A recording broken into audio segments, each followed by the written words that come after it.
السلام علیکم ورحمۃ اللہ وبرکاتہ۔ بسم اللہ، الحمدللہ والصلاة والسلام علی رسول اللہ وعلی آلہ وصحبہ ومن والہ۔ محترم ناظرین، حمد و صلوات کے بعد آج جو باتیں میں آپ کے سامنے رکھنا چاہتا ہوں اللہ کی توفیق سے، وہ امر بالمعروف اور نہی عن المنکر کے ترک کرنے کے انجام کے بارے میں، کہ جب کسی معاشرے سے، جب کسی سماج سے یہ فریضہ ختم ہو جاتا ہے، لوگ بھلائی کا حکم دینا اور برائی سے روکنا ترک کر دیتے ہیں، چھوڑ دیتے ہیں، تو اس کا انجام کتنا بھیانک اور کتنا خطرناک ہوتا ہے۔ اور اس میں کوئی شک نہیں، کوئی دو رائے نہیں کہ ایک بہترین معاشرے کے قیام کے لیے، ایک مثالی معاشرے کی تشکیل کے لیے جو بنیادی چیزیں مطلوب ہیں، جو اساسی شرطیں مطلوب ہیں، ان میں سے ایک چیز ہے امر بالمعروف اور نہی عن المنکر کا قیام، لوگوں کو بھلائی کا حکم دینا، برائی سے روکنا۔ لہذا ہر شخص کی ہم میں سے یہ ذمہ داری ہے کہ وہ اپنے علم کے مطابق، اپنی استطاعت کے مطابق، اپنی طاقت کے بھر اس فریضے کو انجام دے، بھلائی کا حکم دے، لوگوں کو برائی سے روکے۔ جہاں بھی کوئی غلط کام دیکھے تو اسے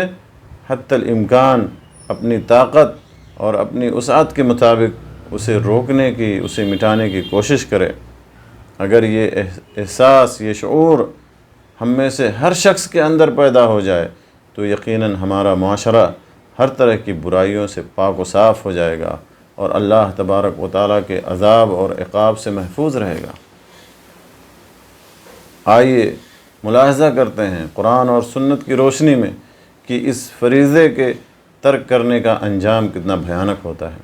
اللہ تبارک و تعالیٰ ارشاد فرماتا ہے سورہ مائدہ آیت نمبر 78 اور 79 میں، لعن الذین کفروا من بنی اسرائیل علی لسان داؤد وعیسی ابن مریم ذلک بما عصوا وکانوا یعتدون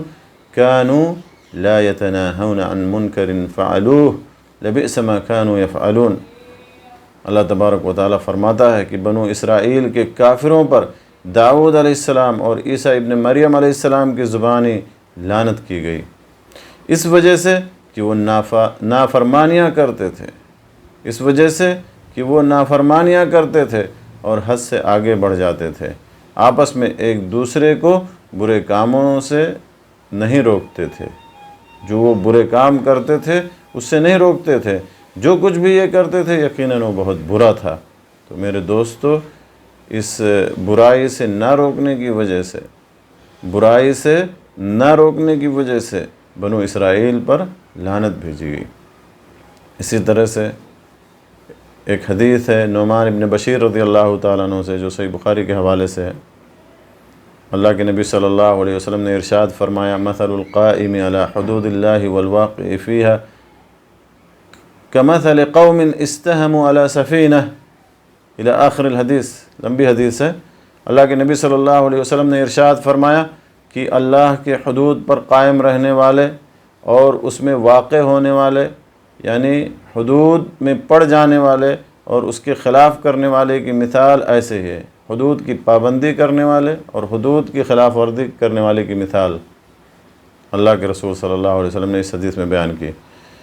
کہ اللہ کے حدود پر قائم رہنے والے، یعنی اللہ کے حدود کی پابندی کرنے والے، اور اللہ کے حدود میں پڑ جانے والے، واقع ہو جانے والے، یعنی اللہ کے حدود کی خلاف ورزی کرنے والے کی مثال ایسے ہی ہے جیسے کہ لوگوں نے ایک کشتی کے سلسلے میں قرعہ ڈالا، جس کے نتیجے میں بعض لوگوں کو کشتی کے اوپر کا حصہ ملا اور بعض کو نیچے کا حصہ ملا۔ جو لوگ نیچے والے تھے انہیں جب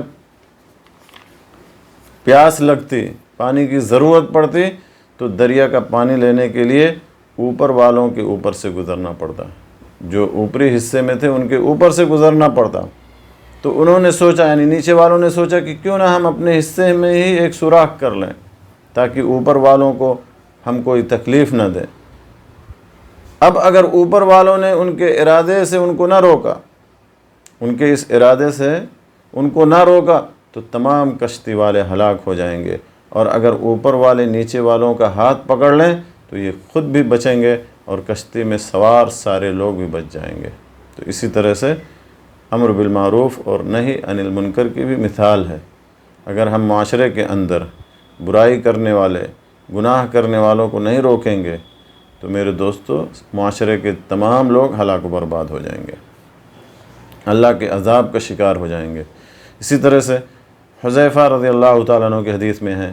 جو صحیح سنن ترمذی کے حوالے سے ہے، کہ رسول اللہ صلی اللہ علیہ وسلم نے ارشاد فرمایا والذی نفسی بیدہ لتأمرن بالمعروف ولتنہون عن المنکر او لیوشکن اللہ ان یبعث علیکم عقابا منہ ثم تدعونہ فلا یستجیب لکم۔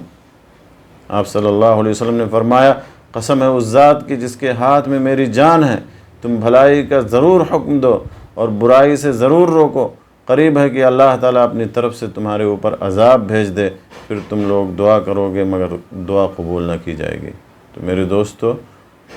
امر بالمعروف اور نہی عن المنکر کے ترک کا انجام بہت ہی بھیانک ہے۔ برائیوں پر خاموش رہنے کی وجہ سے بنو اسرائیل پر لعنت بھیجی گئی، اور سوسائٹی، کسی بھی سوسائٹی اور کسی بھی معاشرے کو ہلاک اور برباد کر دینے کا ایک بنیادی سبب ہے برائیوں پر خاموشی۔ امر بالمعروف اور نہی عن المنکر کا ترک کر دینا، چھوڑ دینا، یہ دعا کی عدم قبولیت کا سبب ہے، اور عذاب الہی میں گرفتاری کا سبب بھی برائیوں پر خاموش رہنا ہے۔ لہذا ہمیں اس فریضے کی انجام دہی میں سستی اور غفلت کا شکار نہیں ہونا چاہیے، اور اپنی طاقت اور استطاعت کے مطابق ہمیں اس فریضے کو انجام دینا چاہیے۔ اللہ تعالیٰ سے دعا ہے کہ ہم تمام لوگوں کو ایک صالح معاشرہ بنانے اور ایک صالح اور مثالی معاشرہ قائم کرنے اور اس کی تشکیل دینے کے اللہ تعالیٰ ہمیں توفیق بخشے۔ آمین۔ وآخر دعوانا الحمد للہ رب العالمین، وصلی اللہ علی نبینا محمد وعلی آلہ وصحبہ اجمعین۔